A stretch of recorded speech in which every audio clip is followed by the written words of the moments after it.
अस्सलाम वालेकुम दोस्तों, कैसे हो? उम्मीद है कि सब खैरियत से होंगे। अल्लाह आप लोगों को ऐसी ही खुश रखे। एक आदमी ने किसी से पूछा कि आजकल इतनी गुर्बत क्यों है, इतनी गरीबी क्यों है? तो उस आदमी ने बड़ा अच्छा जवाब दिया। कहने लगा कि मेरे ख्याल में आजकल उतनी गुर्बत नहीं है, उतनी गरीबी नहीं है जितना उसका शोर है, जितना उसके नाम से चिल्ला पुकार है। आजकल हम जिसे गुर्बत कहते हैं यानी गरीबी कहते हैं, दरअसल वो ख्वाहिशात के पूरा न होने का नाम है। वरना हमने तो गुर्बत के और गरीबी के वो दिन देखे हैं जब स्कूल में तख्ती पर लिखने के लिए, पेंसिल के लिए पैसे नहीं होते थे तो बाजू वाले से उधार लेकर लिख लिया करते थे। स्लेट पर दायरा बनाने के लिए, राउंडर के लिए पैसे नहीं होते थे तो 1 रुपए का सिक्का इस्तेमाल करके दायरा बना लिया करते थे। स्कूल के कपड़े जो लेते थे वो सिर्फ ईद पर लेते थे। अगर किसी शादी ब्याह के लिए कपड़े लेने होते थे तो स्कूल वाले यूनिफॉर्म के रंग के ही लेते थे ताकि यूनिफॉर्म अलग से न बनाना पड़े। कपड़े अगर फट जाते थे तो सिलाई करके बार बार पहनते थे, उस पर पैबंद लगाते थे। जूता भी अगर फट जाता था तो बार बार सिलाई करवाते थे।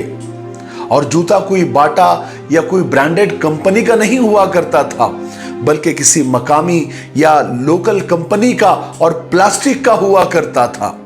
किसी के घर में अगर मेहमान आ जाता था तो पड़ोस के किसी घर से घी, किसी घर से मिर्च और किसी से नमक मांग कर ले आते थे। शर्माते नहीं थे, ये कोई शर्म की बात नहीं होती थी। उनको भी कभी जरूरत पड़ती थी तो वो हमारे घर आ जाया करते थे। और आज तो माशाअल्लाह हर घर में 1-1 महीने का राशन पड़ा होता है। मेहमान तो क्या, पूरी बारात का सामान मौजूद होता है। आज तो स्कूल के बच्चों के हफ्ते के 7 दिनों के 7 यूनिफॉर्म इस्त्री करके घर में रखे होते हैं। वो रोजाना नया जोड़ा पहनकर जाते हैं। आज अगर किसी के शादी पर जाना हो तो मेहंदी, बारात, वलीमे के लिए अलग अलग कपड़े और जूते खरीदे जाते हैं। हमारे बाबा जी के दौर में एक चलता फिरता इंसान शुक्र अदा करता था जिसका लिबास 300 का और बूट 200 का और जेब खाली होती थी। और आज का चलता फिरता नौजवान जो गुर्बत का रोना रोता है, उसकी जेब में 30,000 का मोबाइल, कपड़े कम से कम 2,000 के और जूता कम से कम 3,000 का होता है और हाथ में घड़ी पहनी होती है। गुर्बत के दिन तो वो थे जब घर में बत्ती जलाने के लिए तेल नहीं होता था तो रुई को सरसों के तेल में डुबोकर जला लिया जाता था। मेरे भाई, आज के दौर में ख्वाहिशों का पूरा न होना ही गुर्बत है, उसी को गरीबी कहा जाने लगा है।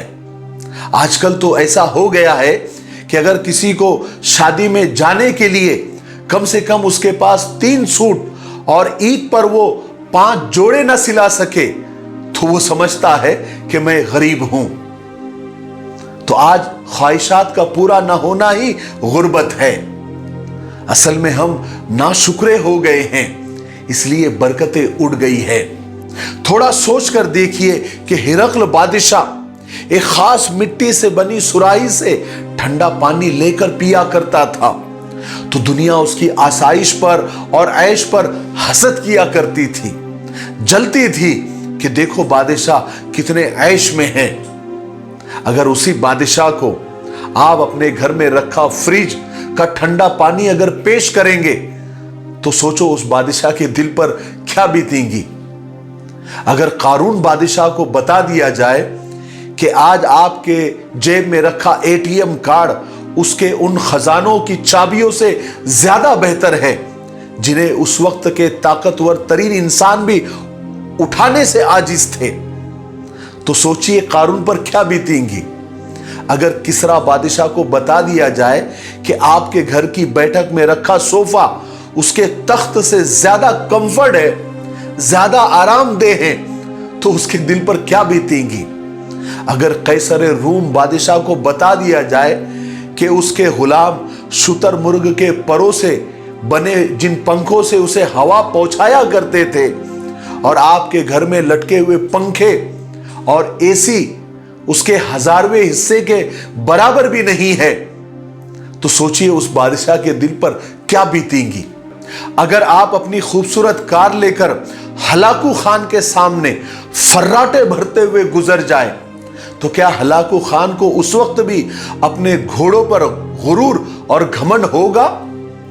खलीफा मंसूर के गुलाम उसके लिए ठंडे और गर्म पानी मिलाकर गुस्ल का एहतमाम करते थे, तो वो अपने आप में फूला नहीं समाया करता था। कैसा लगेगा अगर वो आपके घर में लगे और आपके बाथरूम में लगे गीजर को देख ले तो? जनाब, आप सिर्फ बादशाहों जैसे ऐश में नहीं है, बल्कि सच ये है कि उस वक्त के बादशाह आप जैसे आराम और ऐश का सोच भी नहीं सकते थे। मगर क्या कीजिए, आपसे तो जब भी मिले, जब भी बात करे, आप अपने नसीब का रोना रोते हुए ही नजर आते हैं। ऐसा क्यों है कि जितनी राहतें, जितने आराम और जितनी ऐश और जितनी उसतें बढ़ती जा रही है, आपका सीना उतना तंग होता जा रहा है, हम उतने ही नाशुक्रे होते जा रहे हैं और अल्लाह को नाराज करते जा रहे हैं, अपने पैदा करने वाले को नाराज कर रहे हैं। नाशुक्रे मत बनिए, उस अल्लाह का शुक्र अदा कीजिए, क्योंकि अल्लाह तबारक व तआला खुद फरमाते हैं कि हम अपने बंदों पर इतनी नेमतें बरसाते हैं कि जिसको वो गिन भी नहीं सकते। और जो बंदे अल्लाह का शुक्र अदा करते हैं, अल्लाह ताला उनकी नेमतों में इजाफा करते रहते हैं। मुझे उम्मीद है कि हम जो अल्लाह तबारक व तआला ने हमको दिया है उसमें खुश रहे और अल्लाह के शुक्रगुजार बंदे हम बनेंगे ना भाई। अल्लाह ताला हमें अमल करने की तौफीक नसीब फरमाए। मेरे लिए, पूरी उम्मत के लिए और पूरी इंसानियत के लिए खैर और भलाई की दुआ करते रहे। अस्सलामु अलैकुम व रहमतुल्लाहि व बरकातुहू।